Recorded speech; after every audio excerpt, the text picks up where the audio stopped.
সকালবেলা যে যুবক ঘুম থেকে উঠতে পারে না সে আবার সফল কিভাবে হবে আমার মাথায় ধরে না। ফজরের আজানের সময় যে যুবক ঘুম থেকে উঠতে পারে না সে সফল কিভাবে হবে? অথচ একটা ফাঁকি ভোরবেলা সকালে ঘুম থেকে উঠে যায়। একটা ফাঁকির কাছে নাও জোয়ান যুবক তুমি হেরে গেলা। হযরত উমর রাদিয়াল্লাহু আনহু বলেন, ইন্নী লা আকরাহু রাজুলান সাবাহলান লা ফি আমালিদ দুনিয়া ওয়ালা ফি আমালিল আখিরাহ।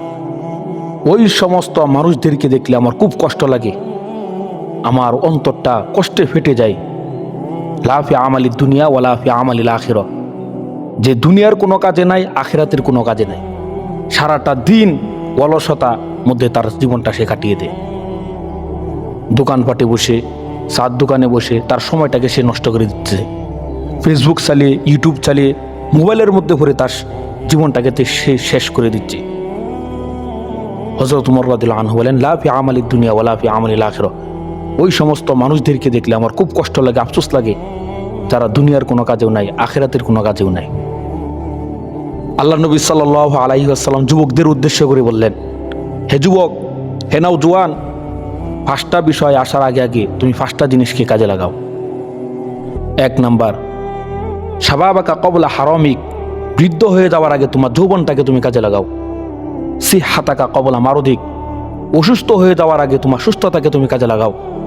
গিনাকা ক্বাবলা ফাগরিব, গরিব হয়ে যাওয়ার আগে তোমার ধনাঢ্যকে তুমি কাজে লাগাও। ফারাগকা ক্বাবলা শুগলিক, ব্যস্ত হয়ে যাওয়ার আগে তোমার অবসর সময়টাকে তুমি কাজে লাগাও। হায়াতাকা ক্বাবলা মাউতিক, মৃত্যুবরণ করার আগে তোমার জীবনটাকে তুমি কাজে লাগাও। এই 5টা জিনিস যে কাজে লাগাইতে পারবে সেই সফল হবে, দুনিয়াতেও সফল হবে, আখিরাতেও সফল হবে। আল্লাহ পাক রব্বুল আলামিন পবিত্র কোরআনের মধ্যে বলেন, ইয়া আইয়ুহাল ইনসান ইন্নাকা কাদিহুন ইলা রাব্বিকা কাদহান ফামুলাকি। মৃত্যুবরণ করার আগ পর্যন্ত তোমাকে কঠোর পরিশ্রম করতে হবে। তোমাকে বসে থাকলে চলবে না, তোমার মোবাইল টিপলে চলবে না, ফেসবুক চালালে তোমার চলবে না, তোমার কঠোর পরিশ্রম করতে হবে। পরিশ্রমের মাধ্যমে শরীর থেকে যে ঘাম বের হয়, এই ঘামের মধ্যে রয়েছে সফলতার বীজ। তুমি সফল হবে। আর একটা কথা সবসময় মনে রাখবেন, পরিশ্রম কখনো কাউকে ধোঁকা দেয় না। গোটা বিশ্বের সমস্ত মানুষ আপনাকে ধোঁকা দিতে পারে, আপনার মা বাবা, আপনার আপন ভাই আপনাকে সাথে বেইমানি করতে পারে, আপনাকে ধোঁকা দিতে পারে, কিন্তু পরিশ্রম কখনো কাউকে ধোঁকা দেয় না। সে সফলতার রাস্তা বের করে দেয়, সে জান্নাতের রাস্তা বের করে দেয়। সফলতা কখনো, পরিশ্রম কখনো কাউকে ধোঁকা দেয় না। এজন্য পরিশ্রম করেন। সকালবেলা যে পাখিটা ঘুম থেকে উঠে যায়, একটা ফাঁকির কাছে আমরা হেরে গেলাম। আর একটা কথা প্রবাদ বাক্যের মধ্যে এরকম বলে আছে যে, সময় নষ্ট করলে জীবনের 12টা বাজাতে হবে না দেরি, হিসাব বরাবর বুঝিয়ে দেবে সময় এক আজব করি। ভুল করার পর শুধরানোর সুযোগ থাকে না সময়ের অভাবে, তবে অজুহাত দেওয়ার অভ্যাসটা মিশে আছে আমাদের মতো কিছু মানুষের স্বভাব। সূরা আসরের মধ্যে আল্লাহ পাক রব্বুল আলামিন বলেন, ওয়াল আসর, সময়ের কসম।